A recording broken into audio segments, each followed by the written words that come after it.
CM Pushkar Singh Dhami ने देहरादून में आयोजित गोरखा दशहरा दीपावली सांस्कृतिक महोत्सव में बतौर मुख्य अतिथि प्रतिभाग किया है। इस दौरान उन्होंने दीप प्रज्वलित कर कार्यक्रम का शुभारंभ किया। कार्यक्रम को संबोधित करते हुए सीएम पुष्कर सिंह धामी ने कहा कि गोरखा दशहरा दीपावली महोत्सव को संस्कृति विभाग के कैलेंडर में शामिल किया जाएगा। इसके आयोजन के लिए सरकार बाकी मेलों की तरह अनुदान देगी। उन्होंने गोरखा संस्कृति के संरक्षण और संवर्धन के लिए हर संभव सहयोग का आश्वासन भी दिया है। आपको ये भी बता दें कि देहरादून के गढ़ी कैंट के महिंद्रा ग्राउंड में गोरखा महोत्सव का आयोजन किया जाएगा।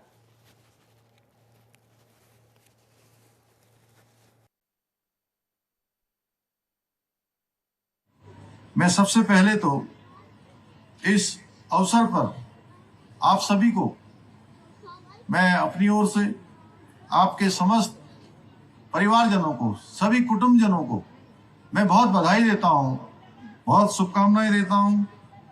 और साथ ही इस पावन अवसर पर जब हम सब इस महोत्सव का आयोजन कर रहे हैं और जैसा कमल थापा जी ने बताया कि पिछले 8 वर्षों से लगातार यह आयोजन यहाँ पर अनवरत रूप से यहाँ पर आयोजित हो रहा है। आप सभी के जीवन में सुख, शांति, समृद्धि और आप सबके उत्तम स्वास्थ्य की कामना करता हूँ।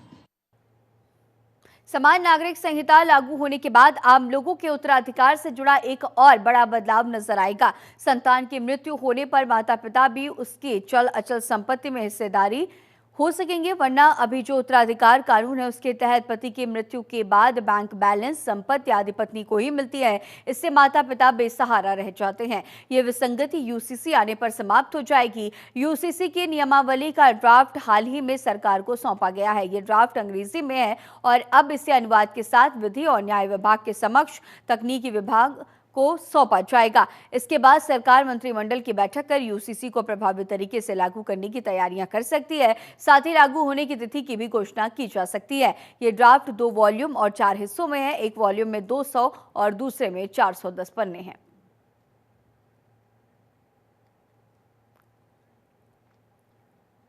और चलिए आगे बढ़ेंगे, अगली खबर का रुख करेंगे, जहां मशहूर उद्योगपति मुकेश अंबानी आज उत्तराखंड पहुंचे। सुबह जौलीग्रांट एयरपोर्ट पर उतरने के बाद अंबानी हेलीकॉप्टर से सीधे बद्रीनाथ धाम पहुंचे हैं। यहां बीकेटीसी के सदस्यों ने उनका गर्मजोशी से स्वागत किया। पूजा के दौरान उन्होंने 2 करोड़ 51 लाख रुपए की भोग राशि दान की है और इसके बाद अंबानी ने केदारनाथ धाम जाकर बाबा केदार की पूजा करते हुए फिर से 2 करोड़ 51 लाख रुपए का दान दिया। उनके इस दान का उपयोग मंदिरों के विकास, रखरखाव और स्थानीय समुदायों की भलाई के लिए किया जाएगा। अंबानी का ये कदम धार्मिक स्थलों के प्रति उनकी गहरी आस्था और समाज के प्रति उनकी जिम्मेदारी को दर्शाता है। इस दौरे से न केवल उत्तराखंड में धार्मिक पर्यटन को बढ़ावा मिलेगा, बल्कि ये अन्य उद्योगपतियों को भी सामाजिक कार्यों में योगदान देने के लिए प्रेरित करेगा। अंबानी ने बाबा केदार के दर्शन भी किए।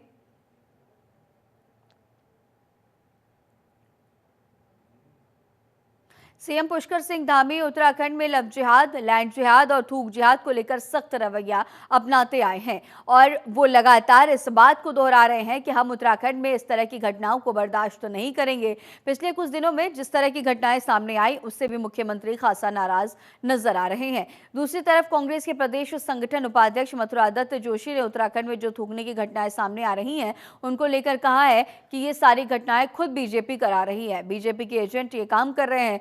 बीजेपी द्वारा ये प्रायोजित एक एजेंडा है।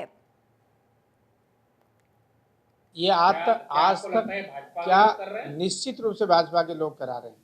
ये भाजपा के एजेंट हैं, ये भाजपा के द्वारा प्रायोजित लोग हैं, ये फिक्स किए गए हैं लोग बाग। आप एक काम करो, हम कौन आदमी ऐसा था जो उसी का फोटो लेने के लिए वहां पर बैठा हुआ था? क्या उसी की दुकान थी? दूसरी दुकान में क्यों नहीं मिल रहा है? मेरा आरोप है ये और मैं बिल्कुल पूरी जिम्मेदारी के साथ कह रहा हूँ, ये भाजपा का, क्योंकि जो मूल मुद्दे हैं प्रदेश के उनसे ध्यान भटकाने के लिए भाजपा इस तरीके की निम्न स्तर की हरकत में आई। हरिद्वार जिला कारागार से फरार हुए दो कैदी अभी तक पुलिस की पकड़ से दूर हैं। हालांकि भागने में कैदियों की मदद करने वाले उनके मददगारों पर हरिद्वार पुलिस शिकंजा कस रही है। दोनों की मदद करने के मामले में सिडकुल पुलिस ने दो युवकों को गिरफ्तार किया, जिन्होंने जेल से फरार कैदियों को भागने के लिए मोटरसाइकिल और पैसे देकर मदद की थी। और इससे पहले पुलिस ने फरार पंकज के मौसेरे भाई को गिरफ्तार किया था। SIT फरार कैदियों की खोजबीन में जुटी हुई है। माईजी रेंज की ओर से दोनों फरार कैदियों पर 50-50 हजार का इनाम भी घोषित किया गया है।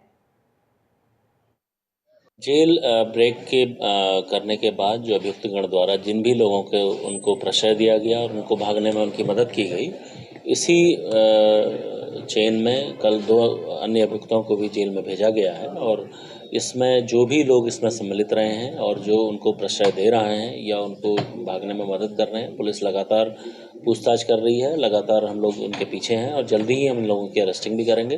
पर मैं आप लोगों के माध्यम से ये भी बात कहना चाहूँगा, इन लोगों की जो भी मदद करेगा या किसी भी प्रकार से जो भी इनकी हेल्प करने की कोशिश करेगा या हेल्प आउट करेगा, उसको हम बिल्कुल सख्त कार्रवाई उसके खिलाफ।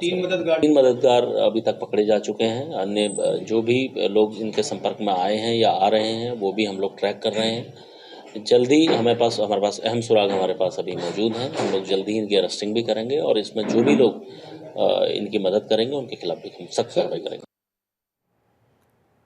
जसपुर में राज्य प्राथमिक शिक्षक संघ की ब्लॉक इकाई के चुनाव में अमित त्यागी दूसरी बार अध्यक्ष चुने गए। पर्यवेक्षकों ने विजयी पदाधिकारियों को शपथ ग्रहण कराकर उन्हें प्रमाण पत्र दिया और इसके बाद समर्थकों ने जुलूस निकालकर जश्न भी मनाया है। ढोल नगाड़ों के बीच नगर में जुलूस निकालकर मिठाइयां बांटी गई।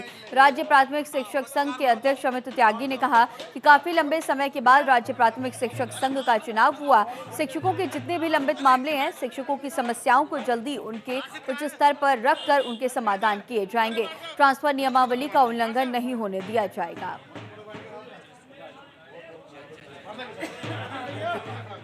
जितने भी लंबित प्रकरण हैं, देखिए मैं सबसे पहले आपको बता दूं, एक लंबे समय के बाद जो है उत्तराखंड राज्य प्राथमिक शिक्षक संघ का चुनाव संचालित हुआ है और ये चुनाव होना शिक्षकों की एक बहुत बड़ी जीत है, जिससे संगठन अस्तित्व में आ चुका है। और अब हमारी जो भी समस्याएं शिक्षकों की हैं, उन्हें हम उच्च स्तर पर उठाएंगे, जिससे जल्द से जल्द शिक्षकों की समस्याएं समाप्त हो सकें। ट्रांसफर नियमावली के लिए हमारा यही कहना है कि जो एक्ट आपने बनाया है उसी के अनुसार कार्य करें। दरअसल देखने में ये आता है कि एक्ट का बहुत बड़ा उल्लंघन भी होता है। हमारी यही मांग रहेगी कि एक्ट के अनुसार ही काम करें। उत्तराखंड के हरिद्वार जिले में आश्रम से लापता महंत गोविंद दास की गुमशुदगी के मामले में पुलिस ने बड़ा खुलासा किया। आश्रम की संपत्ति हड़पने के लिए 4 आरोपियों ने महंत की गला घोटकर हत्या कर दिया और शव को गंगा नदी में फेंक दिया। हालांकि अभी तक शव बरामद नहीं हो पाया है। पुलिस मुख्यालय रोशनाबाद में प्रेस वार्ता के दौरान वरिष्ठ पुलिस अधीक्षक ने बताया कि इस हत्याकांड में 4 आरोपियों को गिरफ्तार कर लिया गया। पुलिस टीम की सराहना करते हुए SSP ने उन्हें 5,000 रुपए का इनाम देने की घोषणा की है। पुलिस की जांच में पाया गया कि जून 2024 के बाद से आश्रम में एक नया बाबा रामगोपाल नाथ रह रहा था, जिसे पहले कभी नहीं देखा गया था। कड़ी पूछताछ के बाद रामगोपाल नाथ ने स्वीकार किया कि आश्रम की संपत्ति के लालच में महंत गोविंद दास की हत्या कर दी गई है। जो महाजून से गायब चल रहे थे, हालांकि जो उनकी जगह पे जो बाबा वहाँ बैठे थे, उनके द्वारा ये बताया गया कि वो यहाँ से अयोध्या गए हैं और यही उनके द्वारा प्रचारित किया जा रहा था। इसी बीच उनके एक पूर्व अनुयायी द्वारा पुलिस को 17 तारीख को एक कंप्लेन दी गई, जिससे उनके द्वारा बताया गया कि महाजून से बाबा यहाँ पर नहीं है।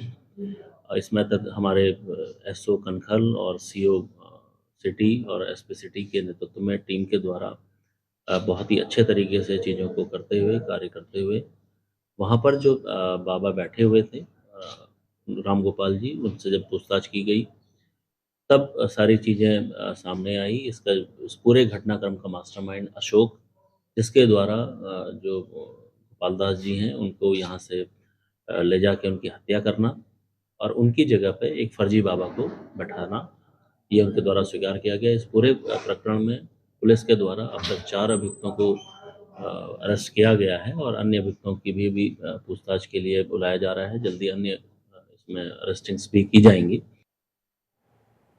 मेडिकल स्टोर्स पर नशे की दवाइयों की बिक्री किए जाने के बाद शिकायत के बाद ड्रग्स विभाग हरिद्वार में लगातार मेडिकल स्टोर्स पर छापेमारी की जा रही है। औचक छापेमारी की सूचना के बाद मेडिकल स्टोर संचालकों पर हड़कंप मच गया और कई मेडिकल स्टोर स्वामी स्टोरों पर ताला लगाकर फरार हो गए। मंगलौर कस्बे में ड्रग्स इंस्पेक्टर ने पुलिस के साथ मिलकर आलम मेडिकल स्टोर पर छापेमारी की, जिसमें भारी मात्रा में प्रतिबंधित दवाइयां और नारकोटिक्स दवाइयां बरामद की गई हैं। छापेमारी के दौरान मेडिकल स्टोर संचालक मौका पाकर फरार हो गया। ड्रग्स विभाग ने सभी प्रतिबंधित दवाइयों को कब्जे में ले लिया है। साथ ही ड्रग्स विभाग मेडिकल संचालक के खिलाफ कार्रवाई करने में जुट गई है। तो मेडिकल संचालकों क्षेत्र का और चुड़ियावाला और उसके अलावा जो है तेजूपुर में विजिट किया गया और तत्पश्चात जब मंगलौर में जो है यहाँ की टीम है, पुलिस टीम और SHO अरुण कुमार जी यहाँ पर हैं और उनके साथ यहाँ पर छापेमारी की गई है। हालांकि बहुत सारी दुकानें बंद हो चुकी हैं और एक मेडिकल स्टोर है नीचे आलम मेडिकल स्टोर, जिस पर कि मेडिकल स्टोर पे 2 बच्चे संचालन करते हुए पाए गए और मेरे द्वारा जब घर का पूरा जो शिकायत हमें मिली थी उसके आधार पर घर का निरीक्षण किया गया तो इनके 3rd फ्लोर पर एक कमरा था जहाँ पर जो है हमारे द्वारा खुलाया और वहाँ से जो है भारी मात्रा में नारकोटिक दवाइयाँ मिली हैं, जो कि इंजेक्शन भी हैं, टैबलेट भी हैं और वो जो दवाइयाँ सारी हैं वो डॉक्टर की प्रिस्क्रिप्शन पे ही दी जा सकती हैं। और दूसरा उसके लिए जो है नारकोटिक जो दवाइयाँ हैं उसका रजिस्टर मेंटेन करना होता है और जो मेडिकल स्टोर वाला संचालक है वो फिलहाल यहाँ पर से अभी गायब है। हल्द्वानी के ट्रेंचिंग ग्राउंड में रखे लाखों टन कूड़े में आग लग गई। अज्ञात लोगों द्वारा लगाई गई आग के बाद पूरे इलाके में दुर्गंध और धुआं ही धुआं हो गया, जिससे कि आसपास के इलाकों में सांस लेना दूभर हो गया है। घटना की जानकारी नगर आयुक्त को दी गई। मौके पर पहुंचे नगर आयुक्त ने आग बुझाने के लिए नगर निगम के वाहनों के अलावा फायर ब्रिगेड से भी मदद मांगी है। हल्द्वानी मुख्य नगर आयुक्त विशाल मिश्रा ने बताया कि जिन लोगों ने भी ट्रेंचिंग ग्राउंड में आग लगाई है उनके खिलाफ मुकदमा दर्ज कर कार्रवाई की जाएगी और 1-2 दिन के भीतर आग पर काबू पा लिया जाएगा। तो ने आज या कल आग लगा दी है और इस कारण से कूड़े के ढेर में आग लग गई, इससे आम जनमानस को काफ़ी दिक्कत हो रही है। हम वहाँ पर विज़िट किए हैं आज और हमने देखा कि हमारे टैंकर्स लगे हैं लेकिन और टैंकर्स की आवश्यकता है, इसलिए हमने जो फायर डिपार्टमेंट है उसमें CFO साहब से बात करके और टैंकर्स की व्यवस्था के लिए कहा है, वो भिजवा रहे हैं। इसके अलावा निगम भी अपने जितने टैंकर्स हैं वो सारे वहाँ पर डिप्लॉय करेंगे। एक लॉन्ग टर्म प्रॉब्लम है वहाँ पर असामाजिक तत्वों द्वारा आग लगाई जाने की, तो हमारे कैमरे की लाइन भी काट दी है असामाजिक तत्वों ने, तो उसको भी आज हम लोग ठीक करवा करके दोबारा से करेंगे। सिक्योरिटी गार्ड भी लगाएंगे। मुझे उम्मीद है कि 1 से 2 दिन में हम लोग आग को पूर्णतः काबू पा लेंगे और लोगों को जो असुविधा हो रही है उसको हम लोग रोक पाएंगे। बागेश्वर जनपद की कांडा तहसील के अंतिम छोर पर स्थित औलानी गांव में गुलदार ने एक मासूम बच्ची को अपना निवाला बना लिया था। उसी को पकड़ने को वन विभाग ने गांव में ट्रैप कैमरे लगाए थे। रेस्क्यू टीम प्रभारी ने मात्र 1 घंटे में गुलदार को पिंजरे में कैद कर दिया। प्रभागीय वनाधिकारी ने ये ऐलान किया कि सैंपलिंग की जा रही है, अगर पुष्टि हुई तो ठीक, अन्यथा रेस्क्यू टीम सहित सभी संसाधन गाँव से बने रहेंगे। ग्रामीण सावधान रहे। हम लोग रानी बाग रेस्क्यू सेंटर से BMI टीम आई हुई थी।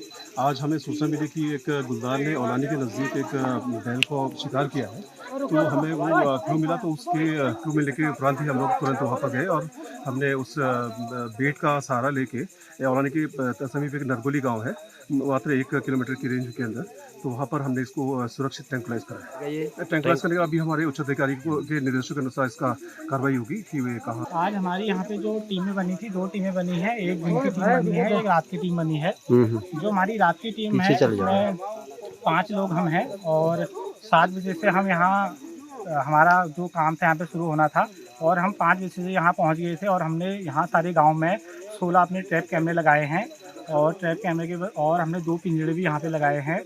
और उसके बाद हमें सूचना मिली थी कि नरगोली गांव में कल एक घटना हुई थी, गाय को मारा था यहीं से 1 किलोमीटर के दायरे में। तो हम अपनी पूरी टीम के साथ एक बाघ पकड़ा गया है। ये वाला वो वाला जो बच्चे को पकड़ के ले गया वो वाला बाघ नहीं है। हम यहाँ खतरा, अभी बाघ पकड़ा गया है तो खतरा कम नहीं हुआ है, खतरा टला नहीं है। जो बच्चे को पकड़ के ले गया वो बाघ अलग है, लेकिन हम लोगों ने घास का डर का माहौल बना रहा है। हम लोगों ने घास काटना छोड़ दिया, हमारे बच्चे स्कूल जाना बंद हो गया। और दूसरा बाघ भी अभी कैमरा भी लगा रहना चाहिए और पिंजरा भी नहीं जाना चाहिए, लगा रहना चाहिए। सामने से देखा हमने। कब देखा? हाँ, हमने उसी समय देखा। हम बाघ का पीछा किया हमने। बाघ के आगे जाने के बाद जब हम आगे गए तो तब बच्चे का शव मिल गया, नहीं तो बाघ ऊपर को ले जा जाता। हमारे जाने के बाद बाघ उधर को घूमा। विकासनगर के बैरागीवाला गांव में प्रशासन की तकनीकी टीम विकास कार्यों की जांच के लिए पहुंची। ग्राम विकास अधिकारी के नेतृत्व में गांव में पहुंची तकनीकी जांच टीम ने सभी 14 शिकायती बिंदुओं पर जांच की है। दरअसल कुछ समय पहले ग्रामीणों ने गांव में हुए विकास कार्यों में घोटालों का आरोप लगाते हुए जिलाधिकारी देहरादून से जांच की मांग की थी और इसके बाद कई बार प्रशासन की टीम गाँव में जाँच के लिए पहुंच चुकी है। ग्राम विकास अधिकारी का कहना है कि तकनीकी टीम ने सभी 14 शिकायती बिंदुओं पर जाँच की है, जिसकी रिपोर्ट जल्द जिलाधिकारी को सौंप दी जाएगी।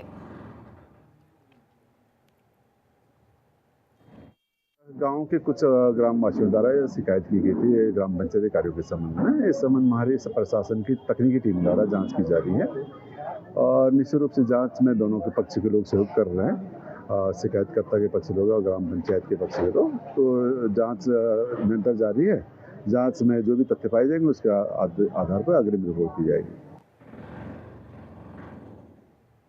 24 अक्टूबर को होने वाली किसानों की महापंचायत फिलहाल स्थगित हो गई है। वहीं आज एडीएम, ज्वाइंट मजिस्ट्रेट सहित प्रशासन कई अधिकारियों की मौजूदगी में किसानों की बैठक हुई और इसमें कई मांगों पर चर्चा भी हुई और जिले स्तर की मांगों पर सहमति भी बनी है और अन्य मांगों को शासन तक पहुंचाने की बात कही गई। वहीं किसान नेता पदम सिंह रोड ने कहा कि अगर मांगों पर अधिकारी खरे नहीं उतरेंगे तो 5 नवंबर को वो महापंचायत करने को मजबूर होंगे।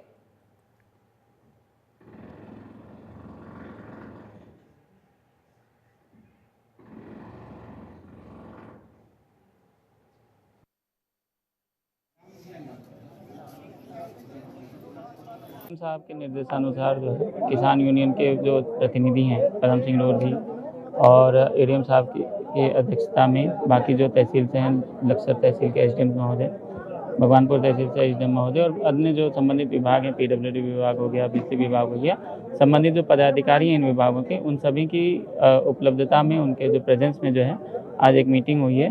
किसान यूनियन द्वारा जो है अलग अलग जो उनके गुट हैं उनके द्वारा जो है समय समय पे विभिन्न प्रकार देखो ये आश्वासन देंगे कुछ समस्या होगा, कुछ निस्तारण भी करा 2-4 का। अगर ये उस बात पर खरे नहीं उतरते अधिकारी तो हम 5 तारीख को फिर अपनी महापंचायत कराएंगे। हमने 24 की रखी थी, उसमें डीएम साहब ने हमें कहा था कि आप वार्ता कर लो अधिकारियों से, अगर तुम्हारी समस्या निमट जाती है, इनका निस्तारण हो जाता है तो अपना स्थगित कर दो, और नहीं होता तो भाई आप भी स्वतंत्र, हम भी स्वतंत्र, हम अपनी बात कहने को कोई दब तो रही नहीं किसी में। हरिद्वार जिले में त्योहारी सीजन के मद्देनजर खाद्य सुरक्षा विभाग ने अभियान तेज कर दिया है। दूध वाहनों की सख्ती से जांच की जा रही है, जिसमें जगजीतपुर बॉर्डर और सुमन नगर बॉर्डर पर दूध सप्लाई करने वाले वाहनों से सैंपल भी लिए गए। खाद्य सुरक्षा विभाग की टीम ने बिना लाइसेंस के दूध बेचने वालों और साफ सफाई का ध्यान न रखने वालों को नोटिस भी जारी किया है। विभाग का ये अभियान त्योहारों को देखते हुए लगातार जारी रहेगा ताकि लोगों को सुरक्षित और शुद्ध खाद्य सामग्री उपलब्ध कराई जा सके। खाद्य सुरक्षा विभाग का यह अभियान जारी है। करवा चौथ के लिए श्रृंगार, मेहंदी, पूजा और व्रत से जुड़ी सामग्री की खरीदारी को लेकर बाजार गुलजार है।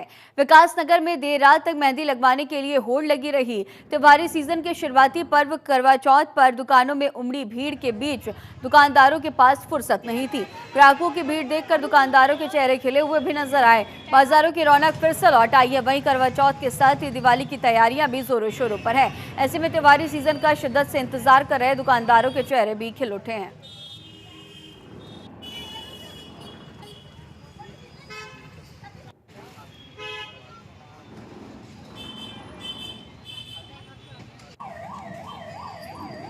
तो ये तस्वीरें देखिए, सुहागिनों की बाजार में जो भीड़ है वो उमड़ती हुई नजर आई। लोग खरीदारी करते हुए नजर आए हैं।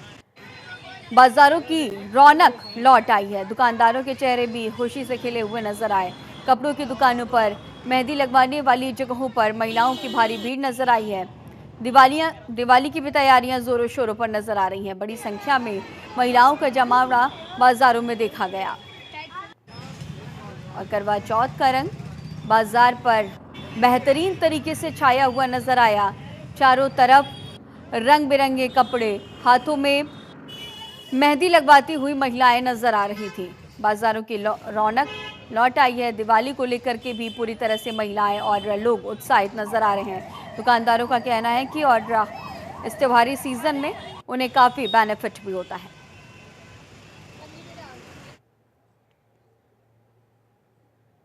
नीति आयोग के उपाध्यक्ष सुमन बेरी हरिद्वार पहुंचे हैं, जहां उन्होंने आंगनबाड़ी केंद्र का निरीक्षण किया। उसके बाद सुमन बेरी ने डामकोटी में अधिकारियों के साथ बैठक कर जनपद में चल रहे कई कार्यक्रमों की विस्तार से जानकारी ली। बैठक के दौरान उन्होंने वित्तीय साक्षरता को बढ़ावा देने और ऑनलाइन फ्रॉड से बचाव के उपायों पर जोर दिया। सुमन बेरी ने आकांक्षी जनपद के विकास के लिए सूचकों की संख्या बढ़ाने और योजनाओं में जरूरी संशोधन करने की बात कही।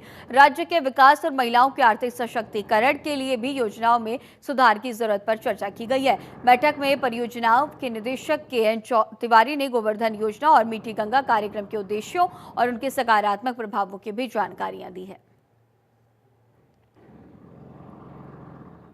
तो आयकर विभाग द्वारा इस खास कार्यक्रम का आयोजन किया गया, जागरूकता कार्यक्रम का आयोजन किया गया है। टैक्स फ्री के उद्देश्य से इस खास कार्यक्रम का आयोजन किया गया। बड़ी संख्या में लोग पहुंचे। आयकर विभाग द्वारा इस विशेष कार्यक्रम का आयोजन किया गया।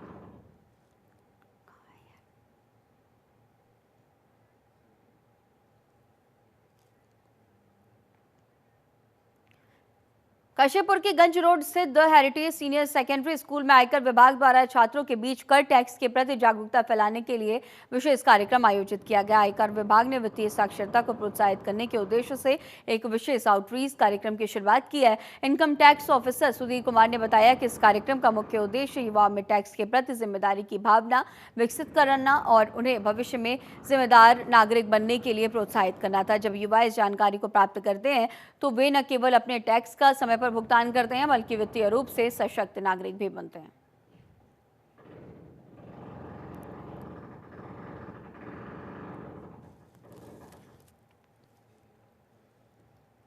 तो बच्चों के बीच जागरूकता फैलाई गई और इस विशेष जागरूकता कार्यक्रम का आयोजन किया गया है।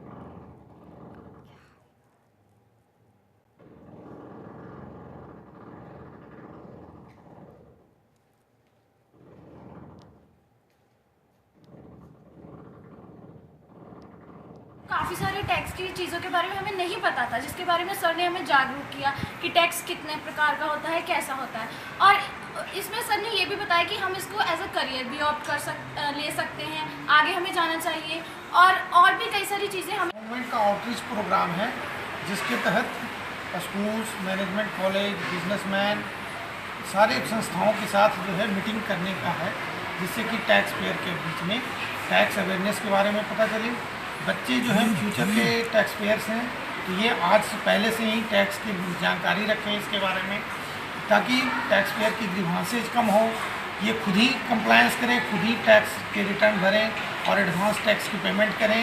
तो इस संदर्भ में जागरूकता बढ़ाने के लिए इनकम टैक्स डिपार्टमेंट की एक ये इनिशिएटिव है। इसके तहत हम लोग आज इस स्कूल में, हेरिटेज पब्लिक स्कूल में आए हैं और बच्चों का